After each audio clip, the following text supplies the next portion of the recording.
በጣም አምሮብሽ። አንተም አምሮብሃል። ስሜ በእናትሽ ጠፍተሃል። ሄይ ቤቢ፣ አይ ቆንጆ። እኔ እንጃ ምን እንደምታደርገው ከዚህ ቂጡ ከጣለ ዱርዬ ጋር ስሚ፣ ምን ያደርግልኛል ብለሽ ነው? ቁንጅናና ውበትማ ይኸውልሽ እኛ ጋር ቀረ።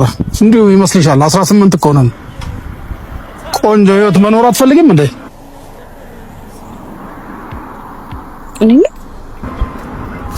አዩ እሱንና ነይ በእናትሽ ጥሩ ህይወት የተስተካከለ ኑሮ ለመኖር ሞክሪ።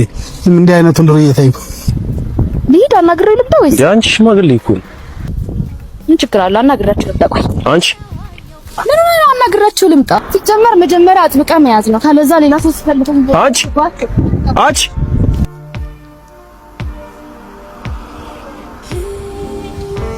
እኔ ቆንጆ ወይ ጋሽ ምን ታደርጋለሽ ከሱ ጋር? አዎ እንዴት አንቺ ነው መሰለ ቆንጆ በእግሩ ይሄዳል? በዚህ በሰለጠነ ዘመን ደግሞ ይሄ ምንም ቂጦን የጣለ ዱርዬ ጋር ምንም ለማያደርግልሽ መኪና እያለ ግቢ። ለምን ሲጠሩኝ እሺ ብዬ እንደመጣሁ ያውቃሉ?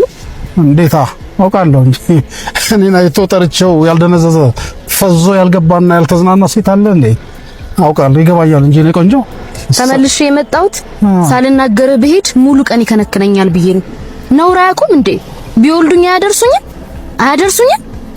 ለምንድን ነው ሁሌ በመኪናችሁና በንብረታችሁ ብቻ የምታስቡት? የሚገዛ እቃ ከፈለጉ ሂዱና ሱፐር ማርኬት ይግዙ። እሺ እኔ ሸቀጥ አይደለሁም።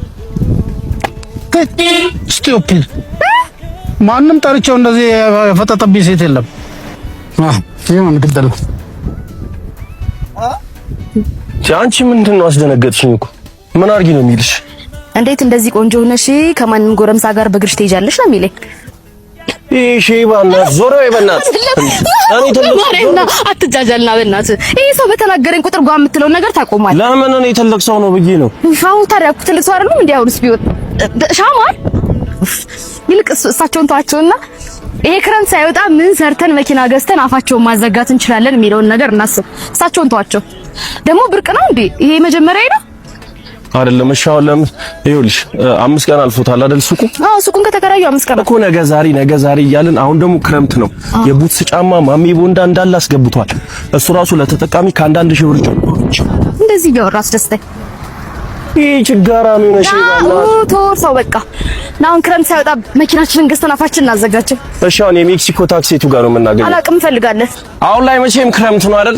ክረምትን በማስመልከት ማሜ ቦንዳ ጫማ እንግዲህ የቡትስ ጫማዎችን አስገብቶላችኋል። ለተጠቃሚዎች ቡትስ ሆኖ ከአንዳንድ ሺህ ብር ጀምሮ ማሜ ቦንዳ ጋር ያገኛሉ። ይኸውላችሁ ነጋዴ ሆናችሁ ስፔሻሊ ከክፍለ ሀገር የምትመጡ ከሆነ ታላቅ የሆነ ዲስካውንት አላችሁ። ፍጠኑ፣ ተጠቀሙ።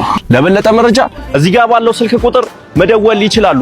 ከክፍለ ሀገር ነው የምንመጣው ለምትሉ ነጋዴዎች የትራንስፖርቴሽን እንዲሁም የተለያዩ ጉዳዮችን ስለምናስብ ለእናንተ ደግሞ ከአንዳንድ ሺህ ብር ጀምሮ አይደል ያልነው፣ ከዛም በላይ ዲስካውንት ይኖራችኋል። ሜክሲኮ ከመጣችሁ በመላው ሜክሲኮ እንዲሁም ደብረ ወርቅ ህንጻ ላይ ግራውንድ፣ ፈርስት ፍሎር፣ ሰከንድ ፍሎር ላይ ቀና ሲሉ ማሜን ቦንዳ ሜክሲኮ አያጡት።